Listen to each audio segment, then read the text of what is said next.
Good afternoon, adventurers, and welcome to Blown Wide Open.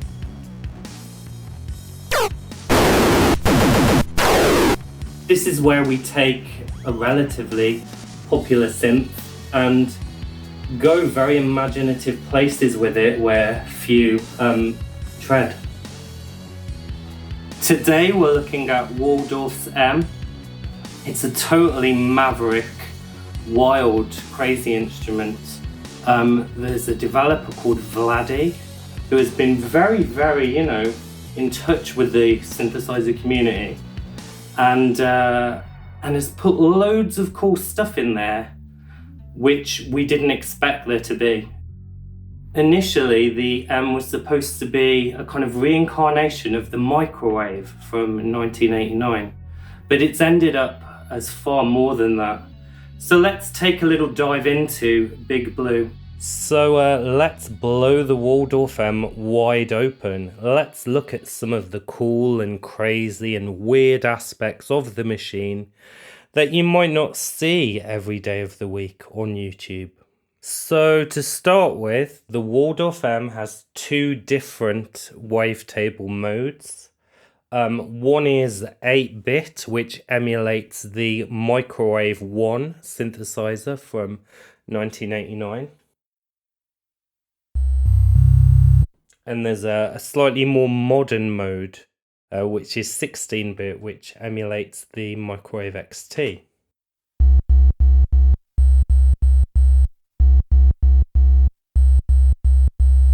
They both have different flavors and they both have some really cool features. The Microwave 1 mode sounds a little more raw and it's a little bit more limited. You can't, for example, use the Ringmod in Microwave 1 mode, although there is a workaround for that, which I'll show in a bit. Of course, Vladdy added a feature to trash up the 16-bit wavetables too, because why not? He added so many wild features to the M.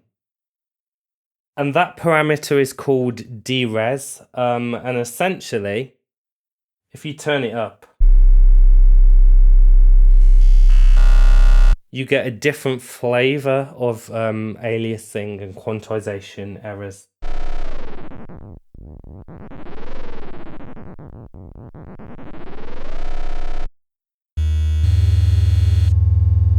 Of course, there's also an ASIC bug in the original microwave, which caused ungodly distortion when you kind of mixed a waveform over a certain VCA threshold. That got really, really bright, didn't it? I turned it up slightly and it got like super, super, super bright. And that's the ASIC bug.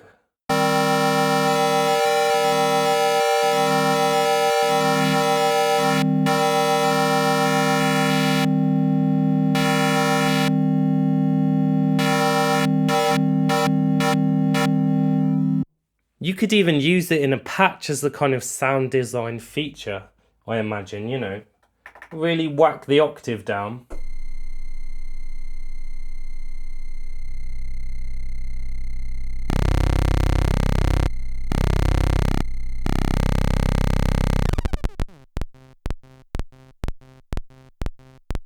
Full of a lot of personality, and of course, you can run anything you like through the analog VCF, which is a really, really nice feature. So by putting two oscillators over the threshold and detuning them, you get these cool kind of almost pulse width modulation kind of sounds.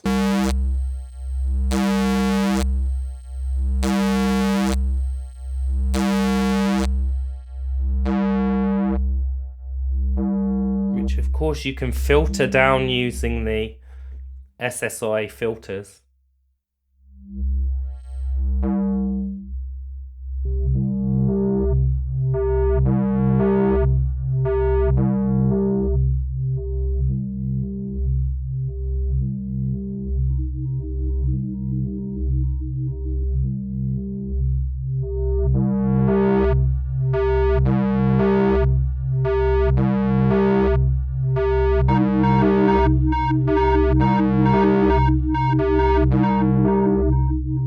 I like it. So I'm gonna pretty much avoid the wavetable functionality for the first few little parts of this video.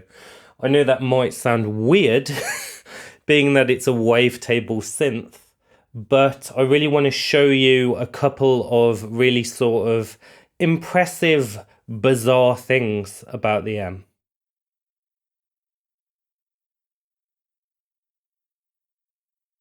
On later revisions of the firmware, there was added an extra digital VCF before the analog one in series.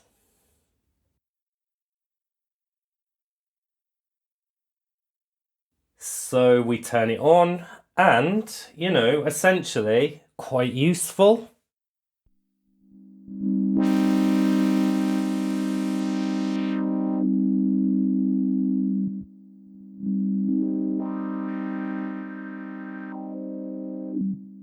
It initially had 3 modes: low pass, band pass and high pass. Those modes still exist, and those are the modes you can use on the classic 8-bit oscillators. In microwave 2 XT mode, in modern mode, you get extra filters like a notch filter,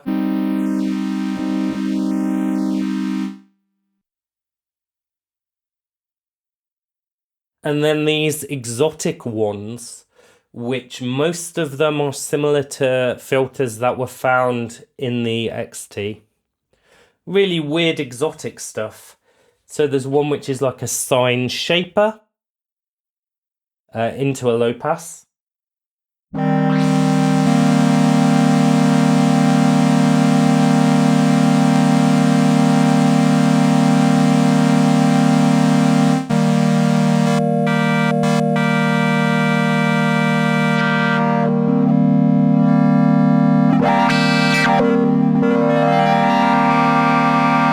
Some unique timbres there for sure.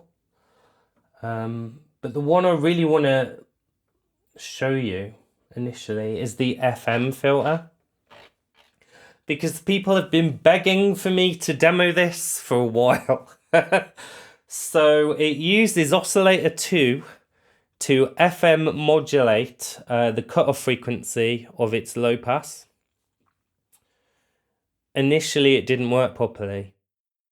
I did some A-Bing against an XT, found it sounded nowhere near as good. Threw a little bit of a hissy fit on the forums. It's fixed now.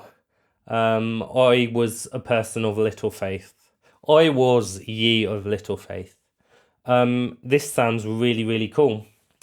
So it will use oscillator 2. I'm going to actually take oscillator 2 out of the equation and just run a bit of oscillator 1 through so you can see essentially what we've got going. Might add a bit of modulation to proceedings as well, you know, just to spice things up.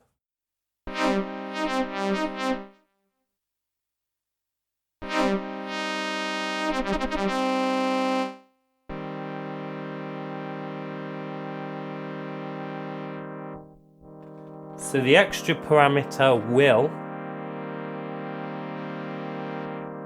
add more of that OSC2 modulation.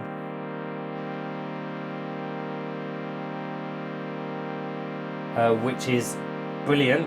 You can't modulate that parameter yet, I don't think. But that would be really good. So maybe in a future firmware that extra parameter could be modulated. At the moment what we can do is kind of change the waveform of oscillator 2. And I guess if you made a wavetable which was silence at the start and a sine wave or triangle wave slowly crept in, then you'd essentially be able to control the amount of filter FM. But it's not too much of a biggie at the moment. I'm just glad it works.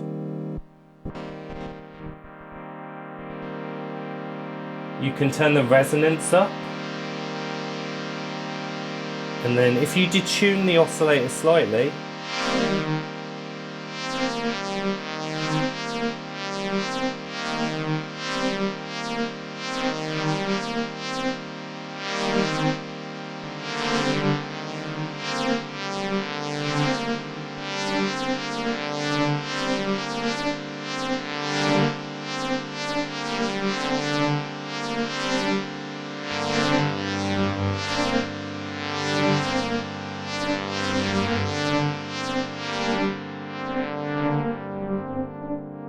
and of course, you know, you can bring it down with the real VCF. Oh.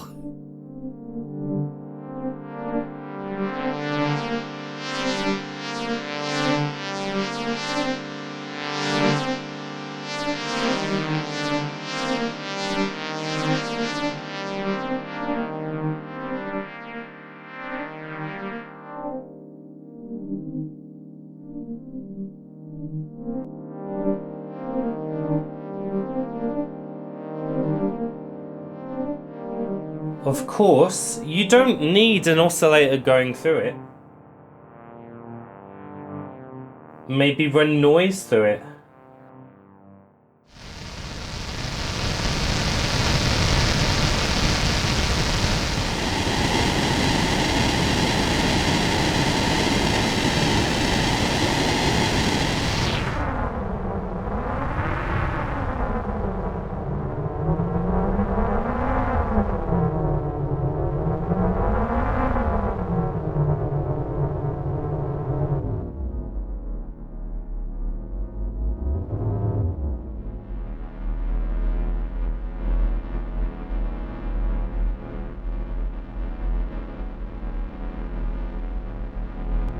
Very, very cool.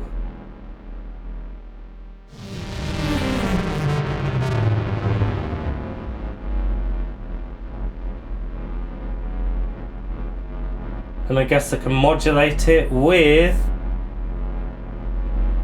LFO 1.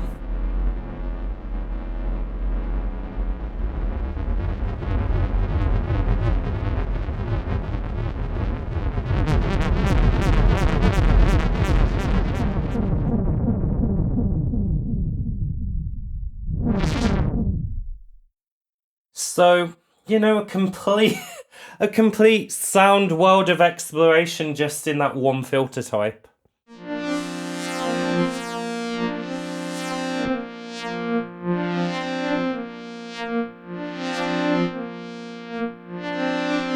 Now what happens if you know, modulate oscillator 2, potentially? You can change its octave, of course.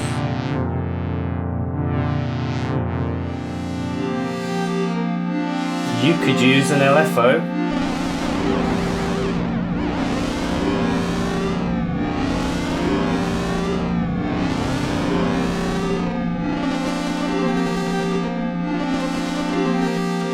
To get sounds of kind of ripping metal, you know, but what I like doing is using a little noise.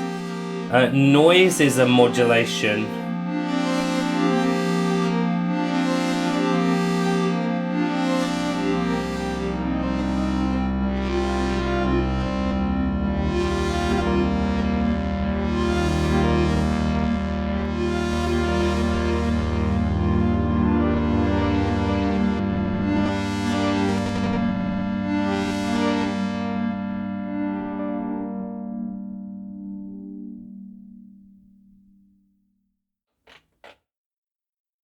And then of course, you know, assign a controller maybe.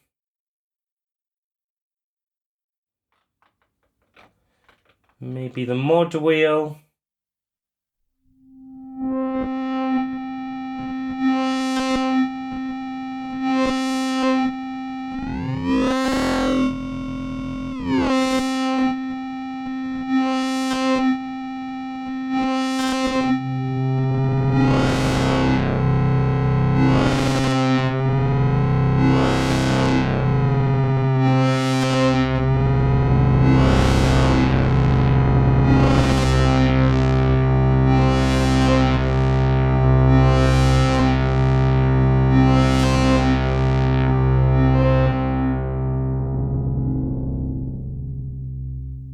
Pretty magical, right? Pretty magical stuff.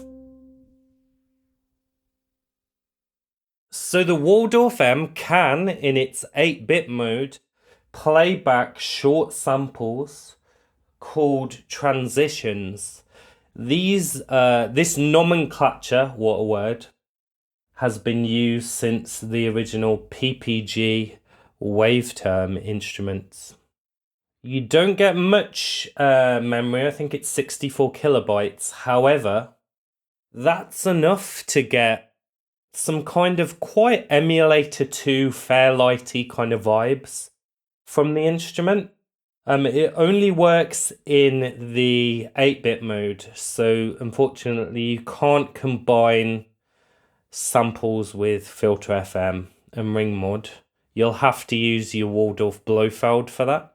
Here's a patch where oscillator 1 is using a chorus wavetable that's been modulated for a nice kind of pulse width kind of pad, and I've layered on top of it a string sample from the Roland S50 sample library. Really, really nice. Bit of filtering, analog filtering.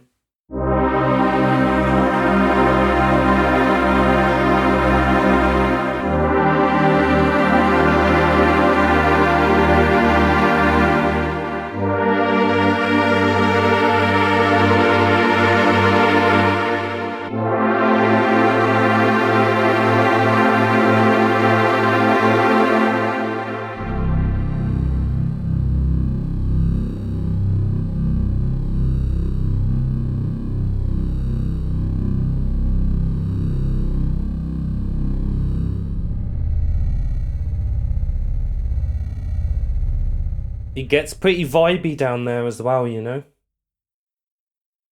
Now, importing your transition samples and wavetables is a little bit of a potch in the M. You have to do them one at a time. I mean, it is kind of better than the Gotek drives and MIDI sample dump I'm used to, but you know, for someone who has a modern workflow of dumping stuff on a USB stick, you might not have the patience to do it, but I think it sounds really nice. You have to, every time, unfortunately, choose the start and end point of the sample. So if the loop is somewhere in the middle, you're going to have to open up your laptop or your audio editor and find where you put those loop points, because the M doesn't remember.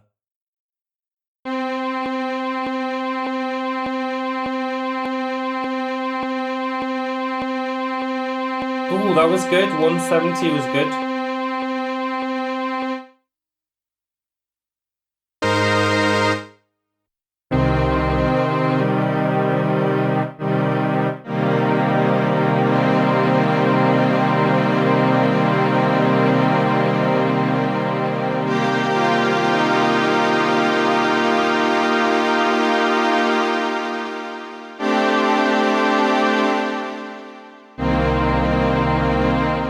Had a bit of filtering, just a little bit of envelope amount, you know.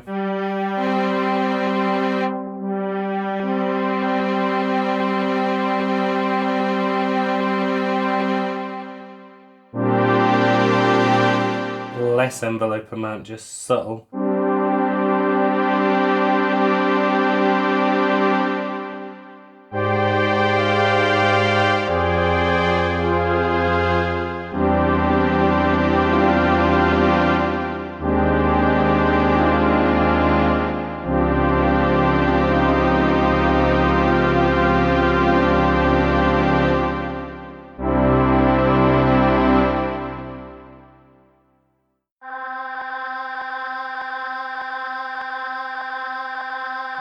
I'm getting quite lucky with these loop points today. So here's a nice sort of choir patch then.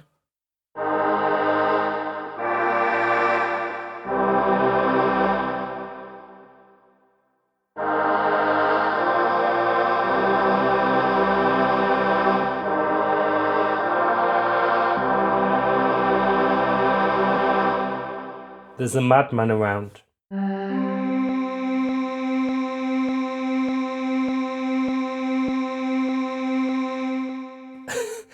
You know, this is very fortuitous that I'm just hitting these loop points.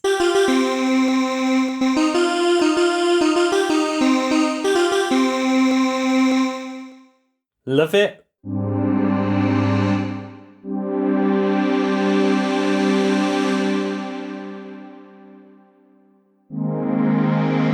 You can't use Ringmod or any of the other inharmonic processes really in the lo-fi mode. But there is a kind of workaround to get some of that wild instability. You can loop an envelope at audio rates.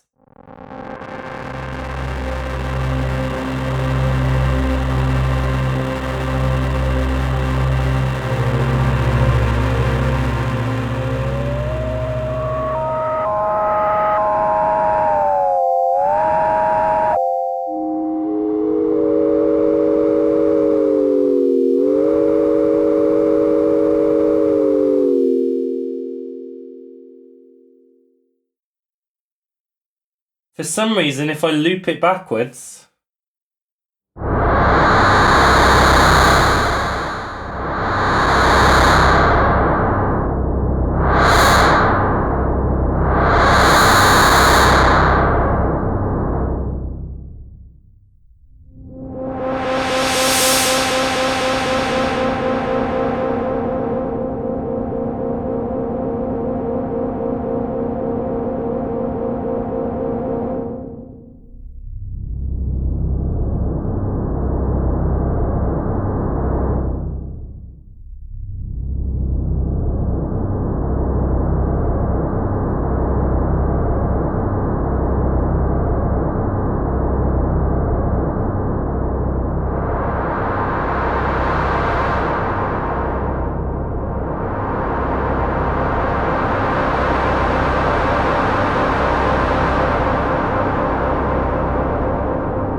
I think it's a bug.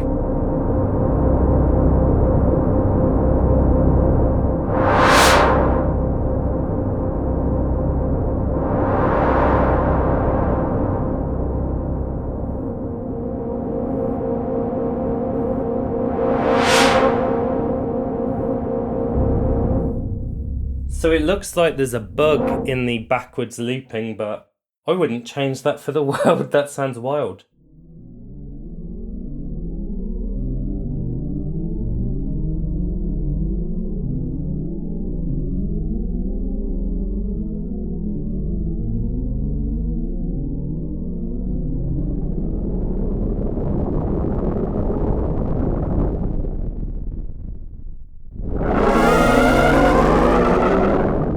I doubt loop-up would have gone there. The smoothing option is really good because some of my wavetables are a bit jaggedy.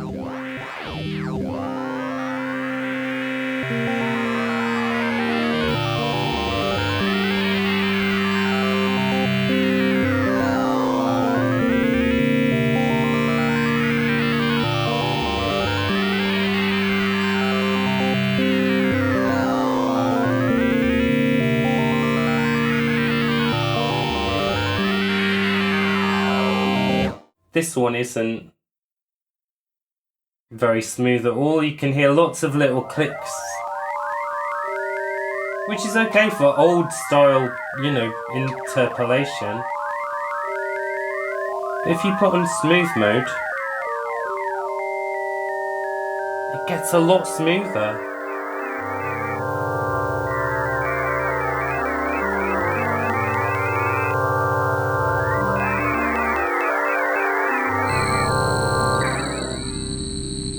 Bring in a bit of the Ringmod, which is available on this mode.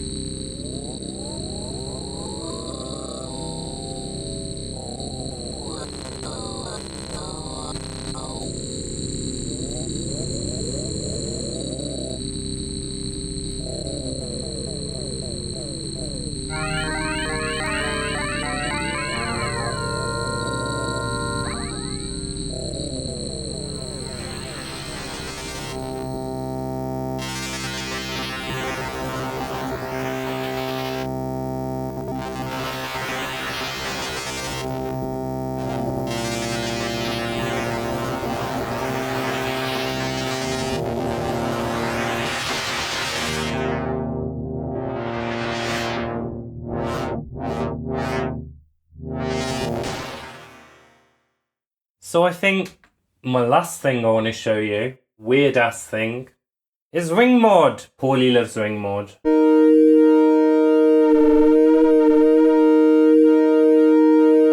Now the cool thing about Ringmod is, in audio rate, kind of, you know, Dalek territory, you get quite, you know, a predictable sound. However, if you drop the octaves of your modulating oscillator, it's become an LFO.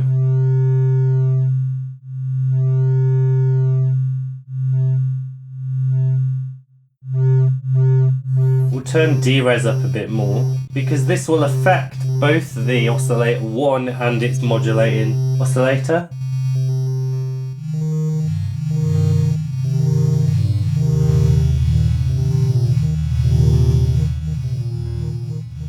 I don't think there's any movement in oscillator 1, so all this movement is coming from oscillator 2.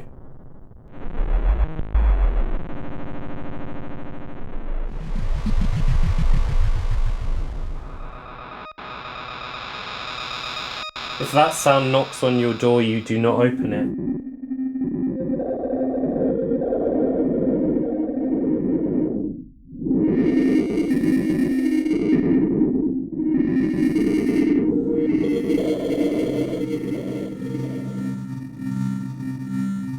Because we're not minimalists here on Magical Synth Adventure, we could probably sweep wave 1 as well, you know? Let's have a bit of that.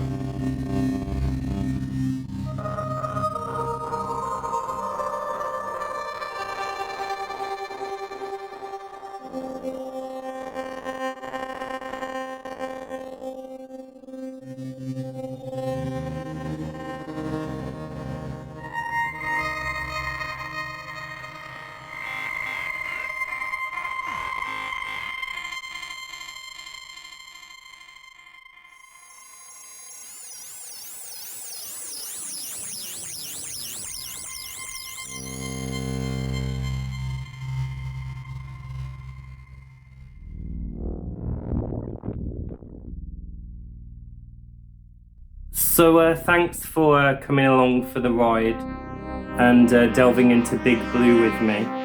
Let's see where this series goes next. I've got some other pretty modern synths that other people haven't really shown the craziest potential of, so yeah, watch out for them next time on Magical Synth Adventure.